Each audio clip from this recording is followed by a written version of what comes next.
Namaste, India. I'm Chelsea, the hot PR. And still, no matter where I go, and at the end of every road, you were good to me.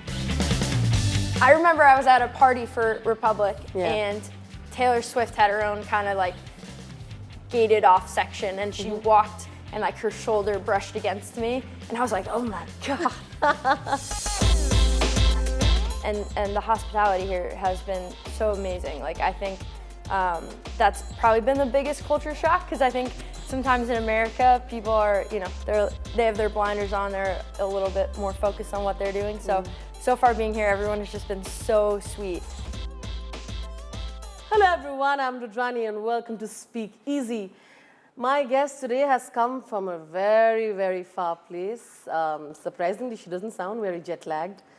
An artist who's authentic, uses her influence, her voice and her art to be heard, to talk about issues that no one wants to talk about and create fabulous music. I'm talking about, of course, Chelsea Cutler. Welcome to the show. Thank you, that was so kind. But I mean, I off the camera as well, I told you that I admire that quality. It's not easy, Chelsea, in the world today, where you still continue to be authentic. I appreciate that. Whether it's the abortion rights, whether with the gun violence, everything that you've spoken out against are issues that are vital. But I know that it impacts the kind of social presence or anything. As an artist, right? So tell me about that journey and how important that is for you as an artist. Yeah, I think that initially it's definitely a little scary, because I think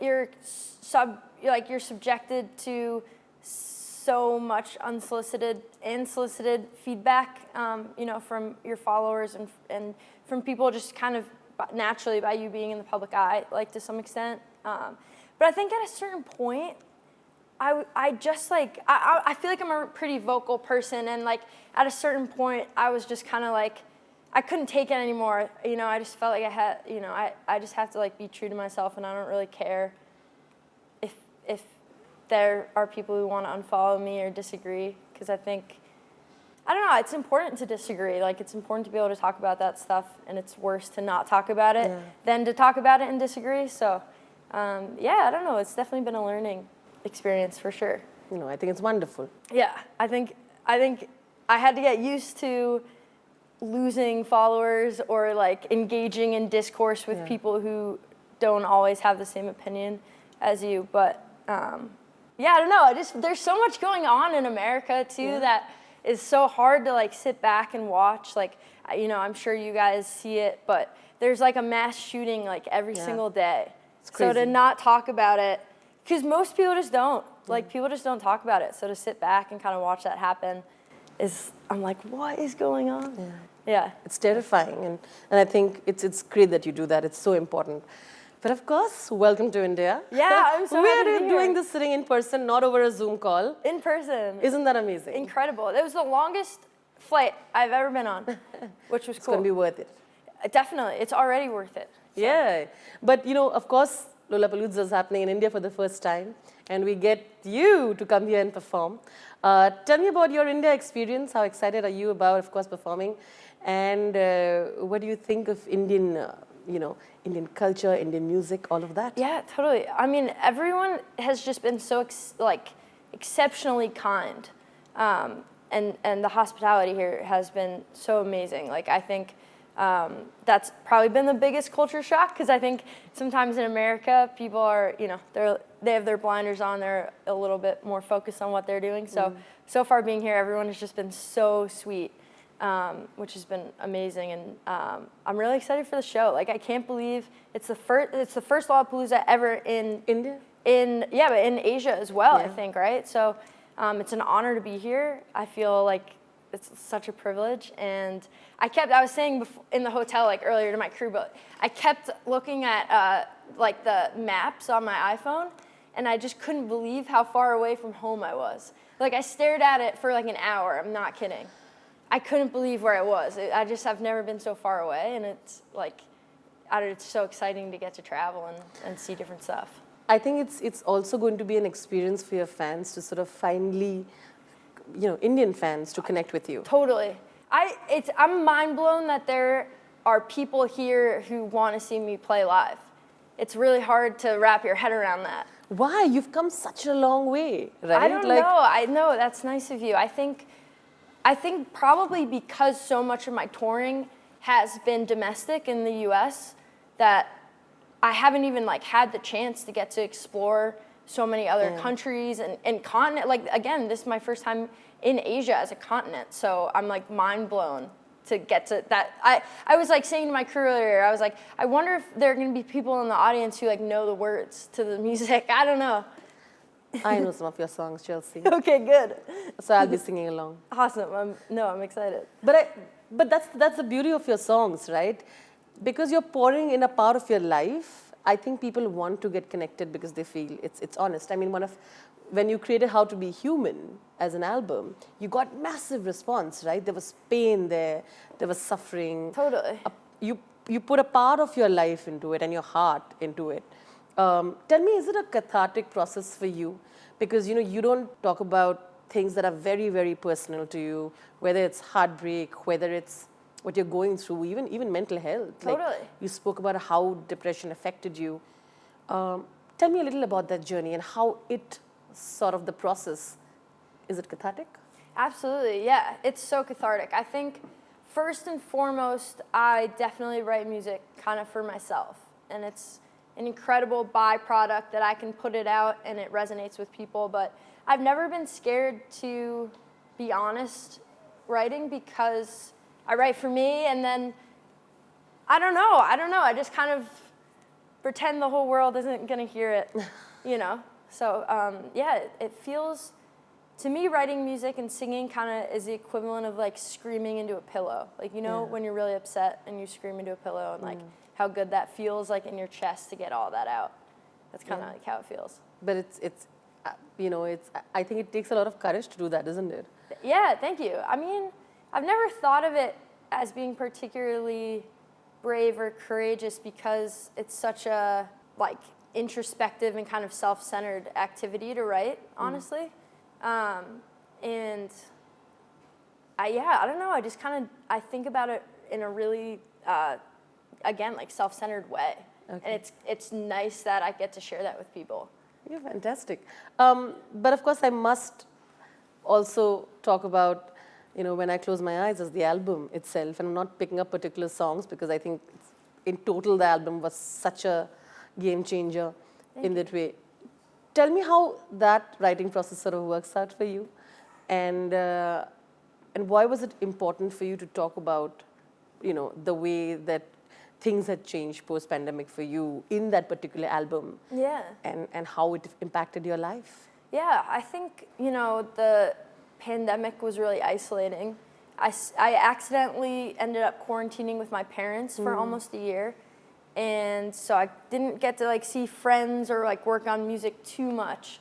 And when we made When I Close My Eyes, I got to go stay at a house in Newport, Rhode Island with with Quinn and AOK and a producer, Hazy Eyes, who's fantastic. And it was my first time getting to be with friends in a really, really long time. And I feel like there was such this outpouring of love and emotion that came with that. And we pretty much made the album in 2 weeks. It came really, really fast. And I just reflected on a lot of those feelings that the pandemic brought, isolation and kind of not really knowing what, life was going to look like moving forward and stuff like that. So, I don't know. The pandemic was weird all around. I laughed so much because I know you and your girlfriend put up that graphic tee when you all went out and by mistake sort of photobombed Zendaya and Tom Holland. Yeah. It was hilarious. Tell me about that, please. Yeah. Oh my gosh. We were going to a New York Rangers game and we have a couple of friends who do artist relations there, so they had gotten us tickets and last minute they're taking us to our seats and oh yeah, just so you know, you're sitting with Tom Holland, Hunter Schafer, and Zendaya. And we were just oh my God, we were freaking out. And the whole time I'm really talkative. So I was kind of trying to like make conversation with them, and my girlfriend was, you know, obviously really nervous and was like, Chelsea, shut up, like, stop. But yeah, it was really funny, like waking up and seeing like Page Six and BuzzFeed, and we were in all these pictures. And a fan actually made us those T-shirts of like the photo printed out. So it was hilarious. I think it was just too funny. But are there artists who truly make you go like, wow? Who are these artists where you completely go, you have your fangirl moment, and yeah, tell me something. Almost everybody. Yeah. I think that, like, it still hasn't really registered in my brain that like sometimes I'm like one of them, you know. So sometimes I see, or like I don't feel very like famous or very accomplished in comparison to like people I idolize, you know. So I remember I was at a party for Republic, and Taylor Swift had her own kind of like gated off section, and she walked and like her shoulder brushed against me, and I was like, oh my God. Oh, that was like the craziest thing that ever happened to me. So yeah, I get starstruck with like everybody. Oh my God. And also she supports women so much. I love that, you know. Yeah, she's really tall. She's just so tall too. Yeah. Like she brushed against my shoulder, it was probably her hip that like hit me. But great. Okay, we have some fun questions and you have to give me quick answers. Okay. Are you ready? Yes. Okay, the weirdest nicknames that you have. Weirdest nicknames, like Chelsea Cutlet, like a chicken cutlet. I don't like that. That is funny. Yeah. The weirdest rumor about yourself that makes you laugh.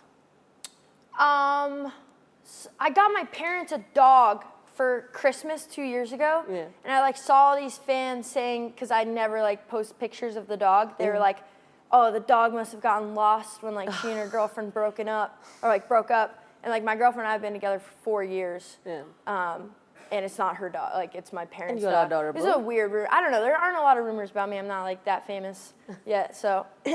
But I must say, the two of you are adorable. Thank you. And love makes the world go round, isn't it? Yes. But the dog is safe. The dog is safe, everybody. The dog was not lost in any breakup. Okay, the funniest DM that you received from a fan or otherwise? Funniest DM, probably like any sort of, you know, like person hitting on you is funny.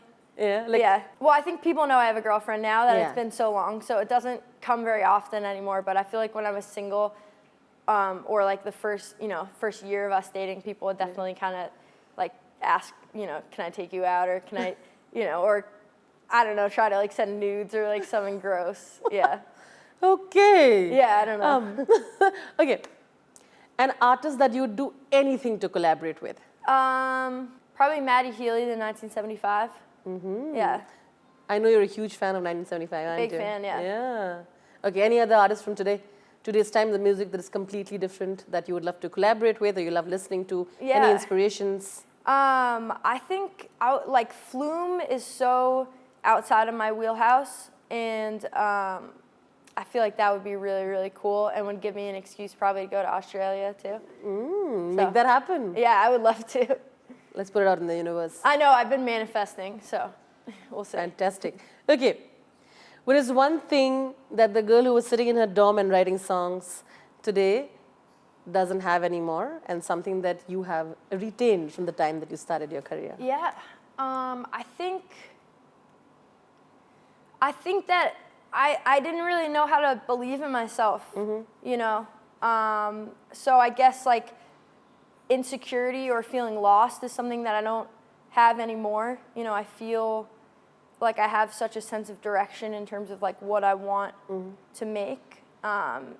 And I think something that I've retained is I feel the same. Like I feel like my sense of humor is the same. Like I don't think I've changed very much. All my friends are the same. And I wear all the same clothes and stuff. So I haven't changed too much. Awesome. Okay. And thank you so much. I had so much fun. Yeah, this is so cool. Thank you guys so much for having me. I really appreciate it. But I also, of course, I'm going to do a little bit. It'll be great if you could croon a little bit from one of your favorite tracks. I, of course, think I love Lucky. Okay. And even that tonight. Does croon mean sing? Is that, yeah. Okay, Yeah. nice. Yeah. Nice. So if you could do that, it'll be awesome. Okay.